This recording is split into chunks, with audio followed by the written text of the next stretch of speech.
Hello! Voilà.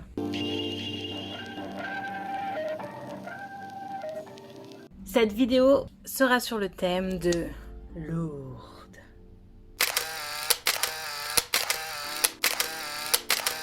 Comme vous savez, j'ai des douleurs, donc de la fibromyalgie, et j'ai ma tante qui m'a dit tiens, ça serait cool si tu venais avec nous à Lourdes, comme ça on pourrait se faire un petit voyage un petit peu avec ma cousine, ma petite cousine, et peut-être que ça pourrait t'aider pour soigner tes douleurs.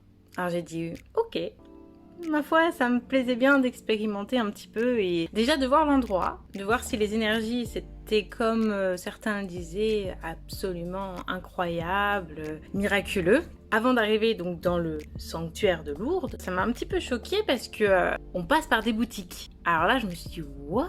Il y a combien de boutiques? Il n'y en a pas une, il n'y en a pas deux, il n'y en a pas trois, il y en a énormément. Il y a des rues entières de boutiques. Mais en fait, c'est les mêmes boutiques qui vendent les mêmes produits. Et je me suis dit, wow, ok, c'est des commerçants, c'est pas l'église qui se prend des marges, mais quand même, à mon avis, l'église doit quand même prendre des sous sur les commerçants d'à côté. Enfin, je me suis dit déjà, on rentre dans du business. En plus, vendre un chapelet en plastique 20 balles, comment te dire, sur des sites chinois, ça coûte 1 euro. Je vois pas l'intérêt. Enfin bon. Passons cette partie commerciale. Donc j'avais pris ma trottinette électrique parce que je me suis dit si jamais on a à parcourir, il me faut quand même que je puisse marcher un peu longtemps. Donc nickel, je prends ma trottinette. Au début j'avais un peu peur parce qu'il y avait des trucs qui étaient interdits, genre les vélos, les machins comme ça. Et je me suis dit ouais bah ils interdisent pas les fauteuils roulants. Alors je vois pas pourquoi ils pourraient m'interdire la trottinette électrique. C'est pour m'aider à marcher plus longtemps tout simplement pour éviter que j'ai mal. Donc ils m'ont rien dit, je trouvais ça plutôt cool. J'ai dit ok. Donc ça va, ils sont plutôt tolérants, c'est sympa. Première chose que tu vois quand tu rentres dans Lourdes, donc forcément c'est le monument, l'église, voilà, c'est grand, c'est beau. Ça fait un petit peu comme petit séjour en Italie, quoi. Non, c'est vraiment chouette. Elle m'expliquait, ma tante, qu'avant il y avait des fontaines où tu remplissais donc l'eau bénite, enfin l'eau de Lourdes dans tes bouteilles d'eau. Et maintenant en fait ils ont coupé ça, ils ont fait comme un mur. Et en fait, t'as des robinets. On y va pour mettre notre eau dans notre bouteille. Et là, je m'aperçois qu'en fait, le robinet était là. Et la base pour mettre ta bouteille d'eau était là. Ok, on peut pas remplir beaucoup de bouteilles là, je sais pas comment on va faire. Et à côté il y avait des sœurs qui galéraient, les pauvres. Elles avaient ramené des bidons et elles devaient remplir leurs bidons. Elles avaient coupé une bouteille, puis elles remplissaient le bidon comme ça. Mais je me suis dit les pauvres. En plus elles se portent les bidons et tout sous la chaleur parce qu'il faisait très chaud. J'ai trouvé ça un peu limite de faire un robinet comme ça, je vois pas l'intérêt. L'intérêt c'est que les gens prennent moins d'eau. Mais dans ces cas-là, à quoi ça sert de venir à Lourdes? Autant commander sur le site internet une petite bouteille de Lourdes et puis ça revient pareil, à part que tu payes les frais de port et le prix de l'eau quoi. Enfin bon, ça m'a un peu choquée aussi, je fais bon, je sais pas qui c'est qui a réfléchi à ça, mais t'es peut-être pas dans son bon jour. Voilà, donc après, ma tante elle m'avait réservé, parce qu'en fait il faut réserver pour faire des bains à Lourdes, donc elle avait réservé ça, donc elle avait vu avec quelqu'un et tout, et on arrive, en fait t'avais la file d'attente, et après t'avais une sorte de passerelle, et après t'avais des bains. Avant d'être dans les bains, bien sûr, tu attendais. Alors, c'est des bancs d'attente, comme ça, en serpentin. Tu vois ma détresse dans ce mouvement? C'est quand j'ai vu la file d'attente. Mais bon, on pouvait s'asseoir déjà, enfin quand t'arrivais au bord. Bref. Ah oui, t'as deux files. T'avais une file pour les valides, qui était ombragée sous les arbres, c'était agréable d'y être. Et puis t'avais la file de l'autre côté pour les handicapés en plein soleil, c'était terrible, genre un vrai cagnard. Et les petites dames passaient avec des brumisateurs pour asperger les pauvres malades qui étaient en plein soleil alors que les valides ils étaient sous les arbres. Alors je ne sais pas comment non plus cette personne qui a réfléchi aux files d'attente s'est dit tiens, si on les finissait un peu les handicapés, en les laissant en plein cagnard, et puis les autres, bah ils sont encore valides, donc on va les préserver un petit peu. Et en plus, le pire de cette histoire, c'est que je me retourne, enfin je l'avais vu le bâtiment en arrivant, mais quand j'ai vu le bâtiment qui était juste à côté, en gros c'est un toit qui abrite donc les cierges pour éviter que le vent souffle les bougies. Qui est en soi pas si bête que ça, effectivement. Mais quand tu vois ce beau petit toit ombragé qui est juste à côté de la file des handicapés, mais ils n'ont pas prolongé le toit, tu te dis, on voit quand même où se cachent les priorités. Money, money. Voilà, donc, sous le cagnard, je crois qu'on a attendu dans la file au début des gens valides. Et après on a fait le tour, ouais je crois que c'est ça. Enfin bon bref, en tout cas on a fait les deux files. Et donc on arrive, le mec qui dit non vous êtes pas sur la liste. Ma tante elle lui dit bah normalement si, parce que en fait j'ai appelé, j'ai réservé, j'ai vu avec une dame, tout est bien ficelé. Elle lui dit non vous êtes pas sur ma liste. Donc ma tante en plus, ça angoisse parce qu'elle m'offre le séjour et tout. Et elle voit que le Must of the Must n'est pas accessible alors qu'elle avait tout réservé. Alors là, branle-bas de combat. Elle retourne à l'accueil, elle tombe sur une bonne sœur qui lui répond pas très aimablement et lui dit qu'elle avait qu'à prévenir, que si les gens venaient comme ça, en claquant des doigts, de n'importe où dans le monde et qui s'imposaient, en gros, ça serait pas possible de pouvoir s'organiser. Alors elle lui dit non mais j'ai eu quelqu'un qui m'a dit que c'était bon, genre qui m'a mis sur la liste. Et donc elle lui dit, il y avait un curé je crois à côté, et elle lui dit si c'est ça les principes de l'église, si c'est ça la parole de Dieu, la parole de foi en quelque chose, c'est triste.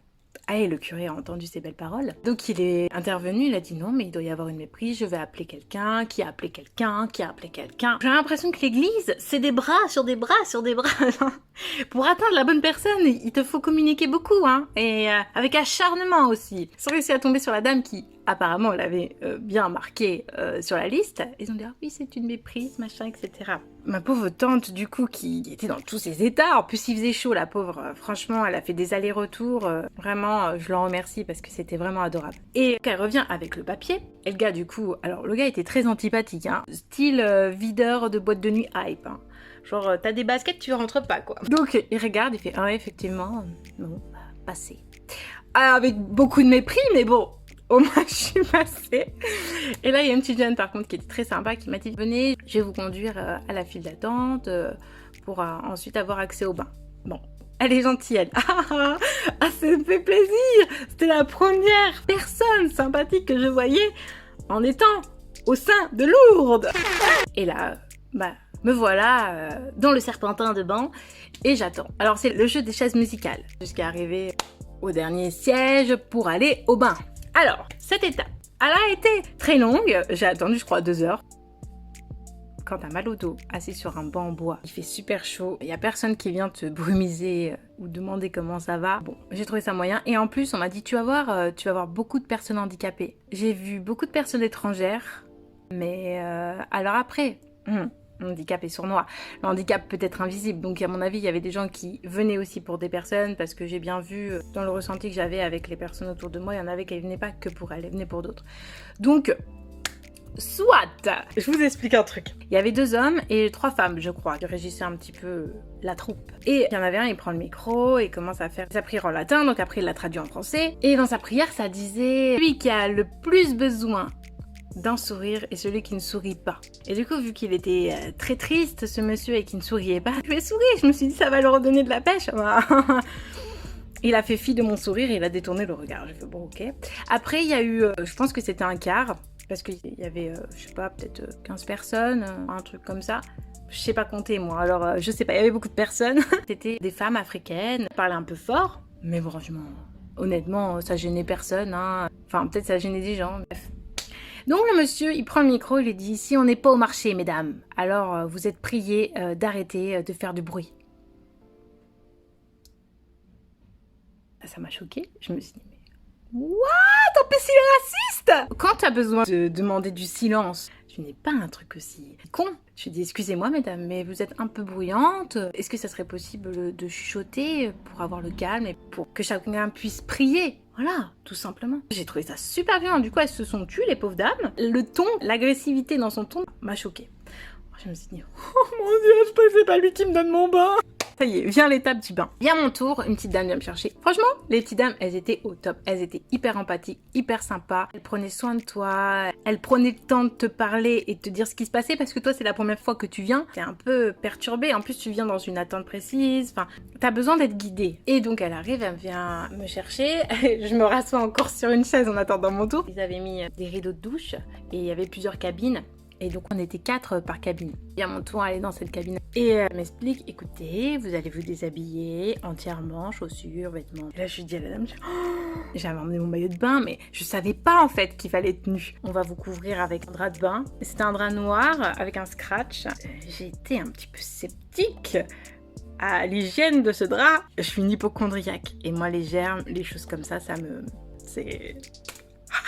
quelque chose. Donc j'attends toujours encore sur une chaise, on attend son tour, on est 4 donc chacun passe son tour. Vient mon tour, mais alors là par contre c'était un peu violent quand t'es pas préparé. T'as un autre rideau donc tu rouvres le rideau, tu passes et alors là t'as 4 sœurs qui arrivent, elles t'enlèvent ton scratch donc de ton linge noir là et elles te collent à toi 2 linges blancs humides bien froids, paf comme ça d'un coup. Ah, ça te transcit, hein. Et puis surtout, le truc important, tu vois précédemment que le linge, il a servi à la personne d'avant, le linge blanc. Et tu vois qu'elles ont juste pressé l'eau pour pas que ça dégouline trop. Et qu'après, elles te le claquent contre toi. Alors t'as plein de choses qui se passent dans ta tête, mais t'es obligé de vivre le moment. T'es là, t'es avec les bactéries des autres, et t'es là, t'es en mode... Enfin, moi, dans ma tête, j'étais comme ça, j'étais... Dieu veille sur moi, Dieu veille sur moi. Bref, alors en plus, donc je lui dis, j'ai un handicap, faites attention, parce que bon, il faut pas me brusquer, parce que je peux glisser et tout. C'était du carrelage, qu'il faut descendre, et tu vas dans une sorte de baignoire en pierre. Et après m'avoir claqué le linge froid sur moi, elles me prennent, mais genre, elles étaient super costauds. Et elle me porte comme ça, et mes pieds touchaient plus le sol, et j'étais là, j'avais l'impression d'être Jamel Debbouze. Ah, le sol il est pas palpable. Et donc elles m'ont vraiment porté. Et après elles m'ont dit, bon vous allez rentrer dans le bain, donc elles me rentrent dans le bain, temps de réfléchir. Hein. L'eau est très très froide, j'adore le froid. Mais elle était très très froide. Après t'arrives au milieu du bassin, donc il est tout petit, hein, c'est comme une grande baignoire quoi. Et elle te dit bon bah maintenant vous allez regarder de la Vierge Marie ou faire le signe de croix. Alors moi j'ai pas osé dire que j'étais pas baptisée, donc j'étais là non, j'étais un peu effrayée, j'étais comme ça. J'attends la suite. Et elles m'ont dit bon bah vous allez donner votre intention de ce que vous désirez et on va vous plonger dans l'eau. Dans ma tête, la première chose qui est arrivée, je pensais même pas à la fibromyalgie, à mes handicaps et tout. Et je pensais, s'il vous plaît, parce que j'ai pas de bactéries, j'ai pas de verrues. Vous auriez vu ce moment filmé. Vraiment, c'était très très très marrant. Puis après, je me suis dit, non, pense à tes douleurs et tout. Elles m'ont renversé, comme ça. Elles m'ont plongé dans l'eau, d'un coup, ça te transit un petit peu. Hein. Et après, elles m'ont ressorti de l'eau, elles m'ont enlevé le linge blanc, elles m'ont mis le noir, et elles m'ont pas jeté, mais montré le chemin qu'il fallait que je retourne me rhabiller. Là, je me suis retrouvée comme ça. Qu'est-ce qui vient de se passer? Je sors de là un peu. Et puis après, faut dire qu'il y avait des gens très très sympathiques. Hein. Elles étaient vraiment mignonnes. C'était pas comme les personnes précédentes que j'avais pu voir au sein de Lourdes. C'était des personnes plus proches des autres. Alors, je me sèche. Parce que... Ah non, mais le détail, c'est qu'il faut pas se sécher. Oui. Mais alors, attends, il y a un truc qui est fou. C'est qu'au début, je commence à sortir ma serviette. Elle me fait non, ne vous séchez pas. Alors, je lui dis bah... Si je veux remettre ma robe, faut pas que je sois mouillée. Elle m'a dit non, ne vous séchez pas. Moi, je me suis pas séchée, j'ai remis ma robe. Certes, il faisait chaud, mais à l'intérieur, il faut savoir qu'il fait frais. C'est comme un peu comme dans une grotte. Et en fait, l'eau, elle a séché sans rien. C'est très bizarre. Peut-être que ça s'explique scientifiquement, mais cette eau est spéciale de toute façon. Je pense qu'il y a une énergie. Moi, j'ai pas ressenti cette énergie qu'on m'a vantée parce que j'ai vu tout ce qui était commercial et vraiment à la chaîne. Voilà, j'ai vu ce côté-là qui était beaucoup trop montré, plutôt que le côté empathique. Heureusement que j'ai fait les bains, parce que si j'avais pas fait les bains et rencontré ces personnes-là, j'aurais dit, bah dis donc, Lourdes, file un mauvais coton. Hein. Par contre, une petite anecdote. Anecdote. C'est que du coup, on n'avait pas d'eau, on avait super soif parce qu'il faisait super chaud. On a rempli les bouteilles plusieurs fois quoi. On est allé boire de l'eau de Lourdes. Donc ça nous a rien fait, on est bien. Enfin ça nous a rien fait. Peut-être que ça nous a enlevé des bactéries qui étaient en nous et que ça nous a redonné un peu plus de zénitude. On a passé des bons moments. On a acheté, et oui, nous avons acheté. Nous avons pactisé avec le diable de Lourdes. Non, pardon, excusez-moi. Qui est avant Lourdes. La nuance. J'avais pris une petite médaille bleue avec la Vierge, avec une eau de Lourdes derrière. Ma petite cousine m'a pris un petit chapelet rose, c'est trop mignon. Et on m'a acheté un chapeau assorti. Et ouais. Et en plus, le comble, c'est que le chapeau, du coup, on l'a pris à la fin de notre sortie à Lourdes. Donc, au final, il nous aurait été plus utile avant quand on était en plein cagnard. Mais bon, c'est pas grave. Voilà la petite anecdote de Lourdes. C'est juste pour montrer qu'il faut pas se fier forcément à ce que l'on pense miraculeux. Et aussi à quelque chose que j'ai dit à ma tante. Elle m'a dit, j'aimerais vraiment, vraiment que ça te soigne et que ça t'apporte quelque chose. J'ai dit, bah oui, ça m'apporte quelque chose. Ça me fait du bien d'être avec vous, de profiter de ce moment, de vivre ça avec vous. Et surtout, ce qui me ferait plaisir, c'est qu'une personne qui n'ait pas de croyance, j'aimerais vraiment que quelqu'un qui soit dans ce manque soit comblé par un miracle.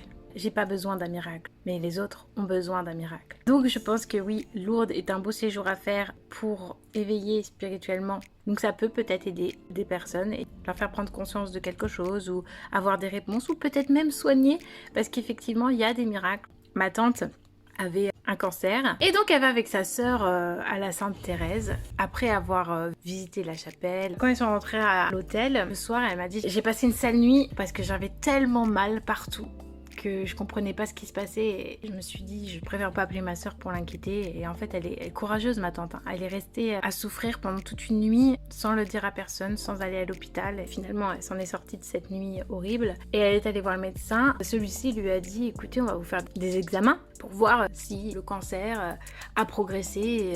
Voilà, donc on va faire un check-up, quoi. Et là, il dit, vous êtes en rémission? Oui, tant mieux, je suis très contente, moi, que ça se soit passé comme ça. Mais je veux dire qu'il peut y avoir des miracles aussi dans d'autres sanctuaires peu connus. Et donc, il est quand même plaisant de se dire qu'un miracle a eu lieu et qu'elle a pu guérir.